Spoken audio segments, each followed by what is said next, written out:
la Bible déclare, quand le malheureux crie, l'Éternel l'entend et il le délivre. Alors tu es son enfant.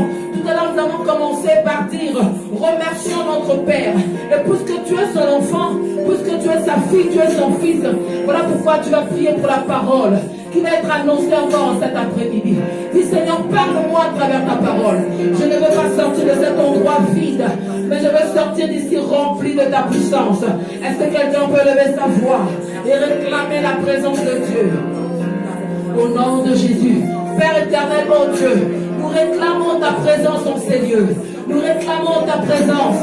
Père éternel, oh Dieu, nous te prions pour la parole qui sera annoncée. Nous te prions, oh Dieu, pour cette nourriture qui nous sera encore annoncée. La Bible déclare que l'homme ne vivra pas de pain seulement, mais il vivra aussi de la parole de Dieu. Nous voulons encore, Seigneur, oh Dieu, en cet après-midi, écouter ta parole. Écouter ta parole. Dispose nos cœurs. Dispose nos cœurs, Seigneur. Ne permets pas que le diable puisse venir voler ce que tu mettras dans nos cœurs. Au nom puissant de Jésus, nous prions que tu nous parles. Nous prions que tu nous parles. Est-ce qu'une voix peut se lever dans la salle? Si tu te sens poussé par l'Esprit de Dieu, bien-aimé, tu peux lever ta voix dans la salle. Alléluia. Au nom de Jésus. Alléluia.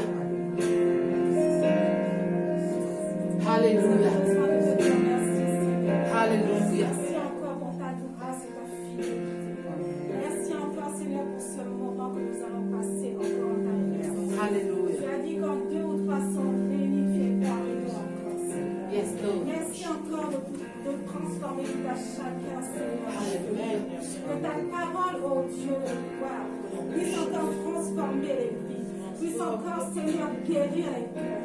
Puisse encore transformer encore tes enfants. Que nous puissions témoigner que toi seul tu es fidèle. Que toi seul, Seigneur, tu es le Dieu de gloire. Et tu agis encore et tu agiras toujours. Seigneur, nous te laissons ton serviteur entre tes saintes mains. Encore une nouvelle dimension. Seigneur, remplis-le encore de ta présence. Remplis-le encore de ton Esprit Saint. Seigneur, que ton Saint-Esprit déborde en lui, Seigneur. Parce que nous ne voulons pas rester les mêmes. Nous voulons encore une nouvelle dimension avec toi. Père éternel, étends encore ta main. Il se passe encore des prodiges dans ce lieu, Seigneur. Parce que tu es fidèle. Parce que tu es puissant, Seigneur. Nous avons quitté nos lieux d'habitation. Alléluia. Pour, Seigneur, te dire encore merci. Merci, Seigneur. Prends le contrôle de tout ce moment. Le contrôle de toute chose. Et règne encore au nom de Jésus. Au nom de Jésus. Amen. Est-ce que nous pouvons acclamer le Seigneur?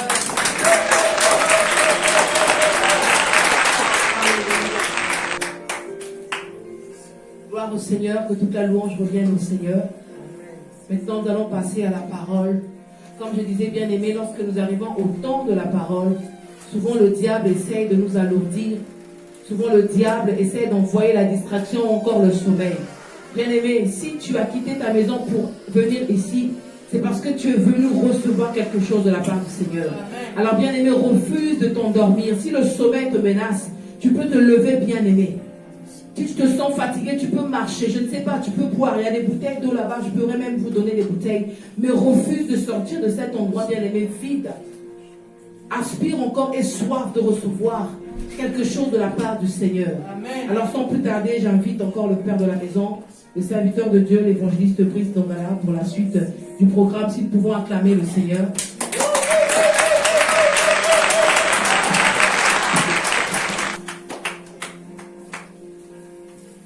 Que le nom du Seigneur soit glorifié. Je crois que nous avons acclamé peut-être une personne ou un homme, mais j'aimerais qu'on acclame celui qui est vivant au siècle des siècles. J'aimerais qu'on acclame celui qui a ressuscité, celui par qui nous avons la vie, celui qui nous a sauvés, celui qui nous a rachetés. J'aimerais qu'on acclame le ressuscité dans ce nom. J'aimerais qu'on acclame celui qui est Alpha et Oméga, celui qui est le commencement et la fin de toutes choses. J'aimerais qu'on acclame Jésus-Christ de Nazareth, celui qui est la parole vivante, la parole puissante, celui qui est, qui était, qui vient, celui qui revient bientôt, celui qui revient nous chercher. Dans sa gloire, il revient. Dans sa gloire, il revient. Et c'est pour lui que nous sommes là. Nous voulons le glorifier, le célébrer, le magnifier, le proclamer parce qu'il est le roi des rois, parce qu'il est le Seigneur des seigneurs. Et il n'a point d'autre Dieu que Jésus. Il n'a point d'autre Dieu que Jésus. Là où tu élèves toi, nous allons chanter ce chant. Il n'a point de Dieu comme Jésus. Il n'a point de Dieu comme Jésus. Non, je ne connais point de Dieu comme Jésus. Je ne connais point de Dieu capable de guérir comme Jésus. Je ne connais pas de Dieu capable de libérer comme Jésus. Je ne connais pas de Dieu capable de sauver comme Jésus. Je ne connais pas de Dieu capable de te restaurer comme Jésus. Je ne connais pas de Dieu capable comme Jésus. Alléluia. Il n'y a point de Dieu comme Jésus. Il n'y a point de Dieu comme Jésus. Oh, dans les cieux, il n'y a point. Il n'y a point de Dieu comme Jésus. Oh, sur la terre, il n'y a point de Dieu comme Jésus. Il n'y a point de Dieu comme Jésus. Il n'y a point de Dieu comme Jésus. Oh, dans mon cœur, Il n'y a point de Dieu comme Jésus. Oh, dans ma vie, il n'y a point de Dieu comme Jésus. Oh, il n'y a point de Dieu comme Jésus. Il est le seul.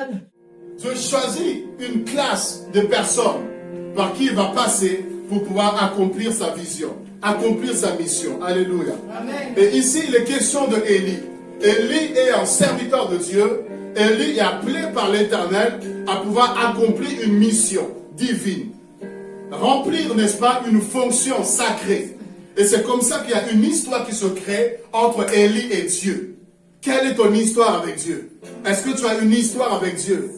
Est-ce que tu as quelque chose à nous raconter par rapport à Dieu? Tu ne peux pas marcher avec Dieu si tu n'as pas d'histoire avec Dieu. Tu ne peux pas marcher avec Dieu si tu n'as pas un témoignage de Dieu. Tu ne peux pas marcher avec Dieu si tu n'as pas d'expérience avec Dieu. Tu ne peux pas marcher avec Dieu si tu ne l'as pas rencontré quelque part. Dieu rencontre toujours les personnes qu'il a appelées pour te donner un message. De sorte que tu es capable de te tenir et parler de ce que Dieu a fait, non pas avec l'évangéliste Brice, non pas avec tel pasteur, non pas avec tel prophète, non pas avec tel homme de Dieu, mais tu es capable de parler de ce que Christ a fait dans ta propre vie. Tu es capable de parler de ce Dieu que tu pries, que tu adores, ce Dieu que tu lis jour et nuit, ce Dieu que tu médites dans la parole. Quand tu l'as expérimenté, tu as quelque chose à dire de ce qu'il a fait dans ta vie. Même si tu ne sais pas prêcher de Genèse Apocalypse, mais tu sauras témoigner de ce qu'il a fait dans ta vie. J'étais malade, j'étais dans l'hôpital, les médecins m'avaient condamné, mais je me souviens de ce jour-là. J'ai invoqué le ciel, j'ai invoqué le Dieu vivant, et quelqu'un est entré dans ma chambre. Quelqu'un est entré dans ma chambre. J'ai vu une lumière qui est entrée dans cette chambre, et il m'a regardé. J'ai vu cet homme de Galilée. Il m'a dit, lève-toi et va annoncer que je suis vivant, que j'agis encore. Il y a quelque chose, bien-aimé, qui doit se passer. Il y a une rencontre qui doit se faire entre toi et le Dieu que tu pries, entre toi et le Dieu que tu sers, entre toi et le Dieu, n'est-ce pas, que tu parles. Et ainsi tu peux le témoigner avec des signes et des preuves à l'appui. Oh, j'étais avec une personne dernièrement et nous sommes en train de parler de Dieu. On est en train de parler de Dieu. Et il y a un moment donné, il me dit, mais comment être convaincu? Est-ce que toi-même tu es convaincu? Est-ce que tu es sûr que ce Dieu-là existe? Il me dit, on n'a pas de preuve tangible qui peut certifier, garantir que Dieu existe véritablement. Je dis, peut-être qu'à votre niveau, vous êtes encore en train de douter.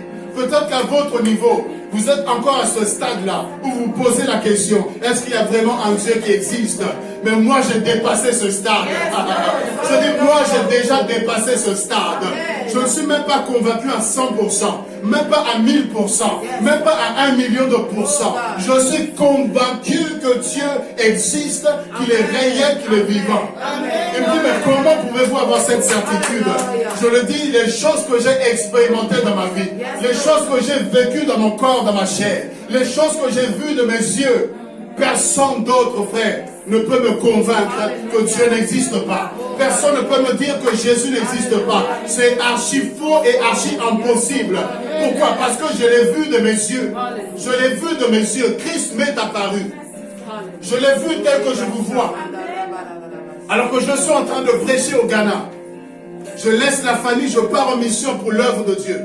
Je laisse un bébé, mon premier enfant. Quelques mois, je le laisse. Parce qu'il y avait urgence, il fallait aller faire l'œuvre de Dieu. Je dis, Seigneur, tu prends soin de ma famille. Moi, je prends soin de ton œuvre. Et pendant que je suis au Ghana en train de prêcher la parole, en pleine veillée, et je prêchais, je sentais la présence de Dieu. Je sentais la gloire de Dieu qui était là, telle que je suis en train de vous parler. Et pendant que je prêchais, je sentais que quelque chose allait se passer. Je savais que là, ce jour-là, c'était un jour particulier. Et pendant que je prêchais, je sens quelqu'un m'a tapé à l'épaule.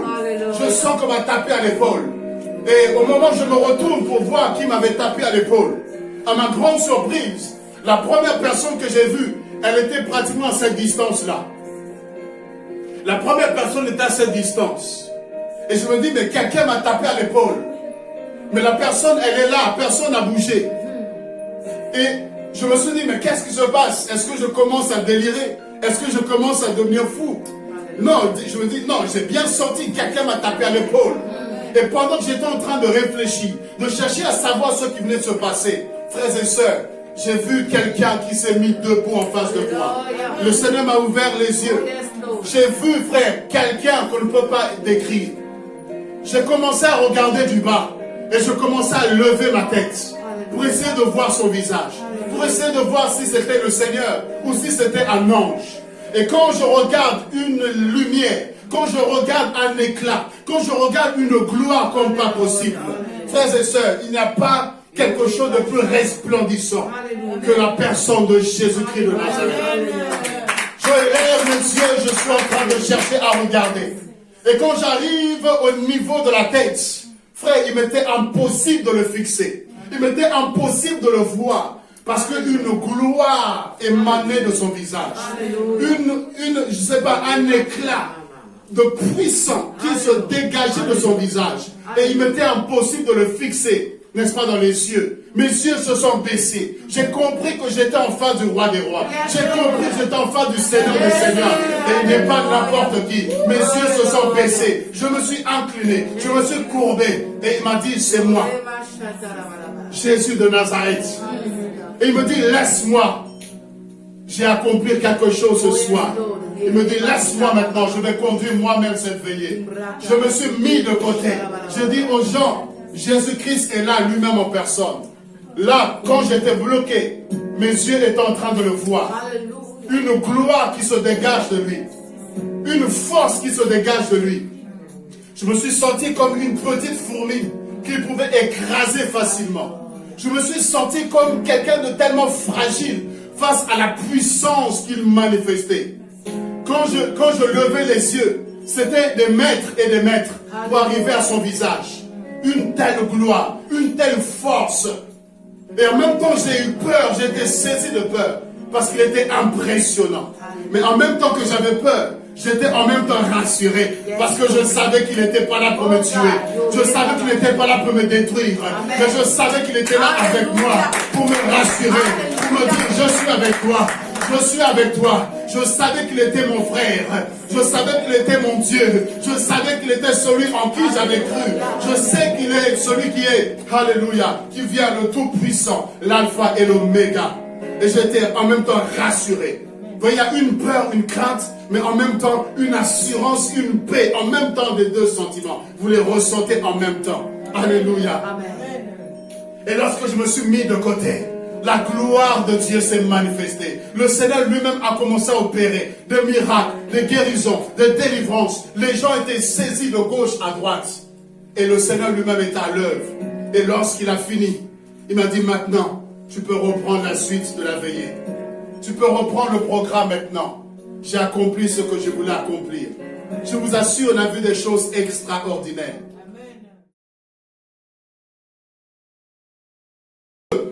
Et j'étais en train de leur parler. Je sentais qu'ils étaient en train de douter. Ils ne prenaient pas au sérieux ce que j'étais en train de leur dire. Et Dieu me dit, fils, je te donne un signe. Parle-leur, dis-leur que je leur donne un signe. Pour qu'ils sachent que ce que tu es en train de parler, tu ne parles pas sur les émotions, les sentiments, mais tu parles par l'ainsi dit l'Éternel. Voici le signe que je vous donne. Il me dit, sors dehors. Je sors dehors, je regarde de l'extérieur. Il y avait un soleil comme pas possible. Il était presque midi. Un soleil comme pas possible. Et Dieu me dit, tu vois ce soleil-là, dans quelques minutes, il y a une pluie soudaine qui va s'abattre ici. Et c'est le signe que je vous donne. Quand vous verrez ces choses-là, vous saurez que je suis en train de vous parler. Là où j'étais, je regarde le soleil. Je dis, Dieu, une pluie peut-elle arriver là, ici, maintenant, dans quelques minutes là? Dieu me dit, c'est le signe que je vous donne. Quand vous verrez cela, vous saurez que l'Éternel a parlé. Je prends les frères et sœurs, je leur dis, voici le signe que Dieu vous donne. Et je parle. Et en quelques minutes, le ciel a commencé à changer. Le soleil a commencé à disparaître. Les nuages ont commencé à changer. Et la pluie a commencé à tomber fortement. Les gens ont sauté. Les gens ont crié. Ils se sont dit, ce n'est pas possible. Et Dieu m'a dit, maintenant, ils sont prêts à écouter la parole. Je dis, vous avez vu, j'ai annoncé, cela s'est arrivé. Dieu veut vous interpeller. Côte d'Ivoire, voici. Les choses que Dieu m'a montrées. Les choses que le diable a mis sur pied. Et je leur ai parlé. Et Dieu me dit, voici le deuxième signe que je te donne. Quand tu vas finir de prophétiser, la pluie, là, elle va s'arrêter net. Aussi net qu'elle a commencé, aussi net elle va s'arrêter. Et j'étais en train de parler. J'étais en train de prophétiser. Et je regardais la pluie, elle était forte. Je me disais, maman Patricia, comment cette pluie va s'arrêter? Je dis, Seigneur, fais-la au moins ralentir, que je sens que là, je peux m'arrêter. Dieu me dit, ça, ce n'est pas ton problème. Amen. Toi, dis ce que j'ai à te dire. Quand tu vas t'arrêter, moi, j'arrêterai la pluie. Amen. Est-ce que quelqu'un me saisit en cet appel? Je parle du Dieu qui répond par le feu. Amen. Je ne parle pas d'un Dieu sourd. Je ne parle pas d'un Dieu incapable, mais je te parle, je te prêche en cet après-midi du Dieu qui répond par le feu. Alléluia. Amen. Et j'ai parlé. Quand j'ai fini, j'ai dit aux gens, ainsi a parlé l'Éternel. Je dépose le micro, je vais aller m'asseoir. Et pendant que je vais m'asseoir, la pluie, elle s'arrête net. Les gens ont regardé, ils ont vu ça. Les gens ont sauté, ils ont crié. Le culte devait s'arrêter à 13h. J'ai été prêché dans une deuxième église. Et je suis revenu, les gens étaient encore en train de continuer le culte. Les gens ont continué à prier, à adorer, à glorifier le Seigneur. Parce qu'ils avaient vu Dieu dans une autre dimension. Amen. Ils avaient expérimenté Dieu comme ils n'avaient jamais auparavant expérimenté. C'est ça que je suis en train de parler. Tu dois avoir un témoignage. Tu dois avoir des expériences. Et je m'arrête juste à là. Mais je peux vous en parler, vous parler. C'est pourquoi je dis à cette personne, à mon niveau, je ne suis plus à ce niveau où je peux douter de Dieu. Parce que je l'ai expérimenté. Je l'ai vu, je l'ai vécu. Même quand la mort était là. On vous dit la mort, elle est là, vous la voyez. Mais quand je cherche ce Dieu, quand je prie ce Dieu, quand je me tiens devant sa face, vous voyez la mort reculer et la vie de Dieu prendre place. Amen. Dieu est capable, alléluia. Amen. Dieu est capable de grandes choses. Et je reviens dans 1 Roi 18.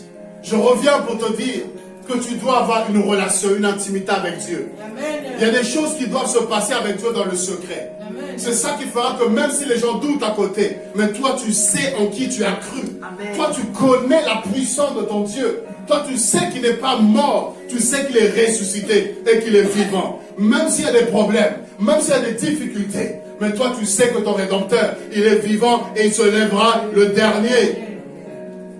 Je n'ai pas peur de la maladie parce que j'ai déjà vu Dieu guérir. Amen. S'il a guéri, il peut guérir encore. Yes, je n'ai pas peur de la mort parce que j'ai vu Dieu vaincre la mort. Amen. Donc la mort ne me fait pas trembler. Amen. Je n'ai pas peur du diable parce que j'ai vu Dieu me donner la puissance de chasser les démons, Amen. De chasser même le diable. Amen. Je n'ai pas peur. Tu dois avoir une relation, une expérience avec Dieu. Alléluia. Amen. Et vous savez où ça se passe? C'est dans le cache-toi de Dieu et le va de Dieu. Dis avec moi, le cache-toi et le va de Dieu. Le cache-toi et le va de Dieu. Je vous explique cela. Nous sommes toujours dans 1 Roi 18. Regardez au verset 1er. La Bible dit quoi? Plusieurs jours s'écoulèrent et la parole de l'Éternel fut adressée à Élie dans la 3e année. Va, présente-toi devant Akab. Ok. Dieu vient voir Élie cette fois-ci pour lui dire, va, présente-toi devant Akab. Mais le même Dieu, au préalable, dans 1 Roi 17, le verset 3, qu'est-ce qu'il a dit au préalable? Il avait dit avant à Élie, pars d'ici, dirige-toi vers l'Orient et cache-toi. Alléluia. Amen. Avant, il lui dit, va et cache-toi près du torrent de Kérit. Il dit à Élie, cache-toi là-bas. Et il y a eu un temps qui s'est passé entre le cache-toi et à un moment donné, Dieu vient, il lui dit, maintenant va te présenter devant Akab. Je vais expliquer quelque chose à quelqu'un cet après-midi. Amen. Dieu veut te présenter. Mais avant que Dieu dise à Élie, va, présente-toi, il a commencé à dire à Élie, va, cache-toi d'abord. Amen. Le ministère, ou encore servir Dieu, ça commence par le cache-toi. Yes, Lord. Amen. Les gens veulent se présenter tout de suite. Nous sommes une génération, tout le monde veut se montrer. Une génération, tout le monde veut paraître. Tout le monde veut être en avant. Tout le monde veut être serviteur de Dieu, prophète de Dieu. Tout le monde veut être un grand homme de Dieu. Et les gens sont prêts à prendre des raccourcis. Les gens dorment, ils se réveillent. Je suis serviteur de Dieu. Je suis oint de Dieu. Je suis ton père spirituel.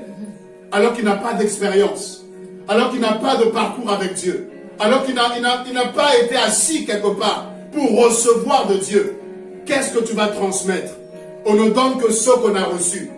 Et ce qu'on reçoit, c'est dans le cache-toi de Dieu. Amen. Dieu te dit d'abord, cache-toi. Tu as l'appel de Dieu, c'est vrai. Tu es prophétesse, c'est vrai. Tu es un grand serviteur de Dieu, c'est vrai.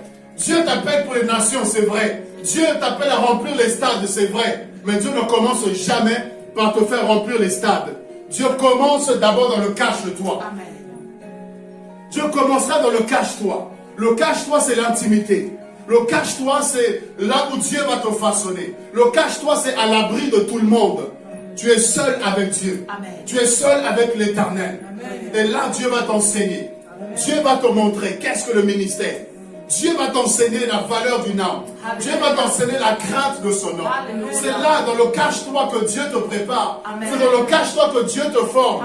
C'est dans le cache-toi que Dieu se révèle à toi. Je vais parler à une personne, je vais parler à quelqu'un prophétiquement. Même si Dieu t'appelle à faire des grandes choses, Dieu commencera petit avec toi. Même si Dieu t'appelle à avoir des grandes responsabilités, Dieu commencera dans le cache-toi. Dans le cache-toi, ce sera petit. Dans le cache-toi, tu es dans le désert. Dans le cache-toi, tu regardes à gauche et à droite. Il n'y a personne qui te soutient. Tu as la grâce de Dieu, tu as l'appel de Dieu, tu as la chose de Dieu, mais tu ne comprends pas. Les gens ne viennent pas soutenir. Les gens ne reconnaissent pas. Les gens, bien-aimés, ne s'investissent pas. Tu es là, tu dis, Dieu, tu m'as appelé. Mais Dieu, tu es avec moi. Dieu, tu m'as montré telle chose. Tu m'as montré une grande église. Tu m'as montré une grande salle qui était remplie de personnes. Mais Seigneur, où sont ces personnes-là? Mais tu es dans le cache-toi de Dieu. Amen. Dieu est en train de te former encore. Amen. Il est en train de te préparer encore. Amen. Parce que Dieu sait que l'orgueil te guette quelque part. Amen. Et il faut qu'il te travaille dans le secret. Amen. Il faut qu'il te façonne de sorte que l'église passe à 500 personnes. Que ça passe à 1000 personnes. Tu ne deviendras pas orgueilleux. Tu ne vas pas gonfler parce que l'église a gonflé. Amen. Tu ne vas pas devenir orgueilleux parce que Dieu t'a donné les finances. Amen. Tu ne vas pas changer parce que Dieu t'a béni. C'est pourquoi Dieu te garde dans le cache-toi.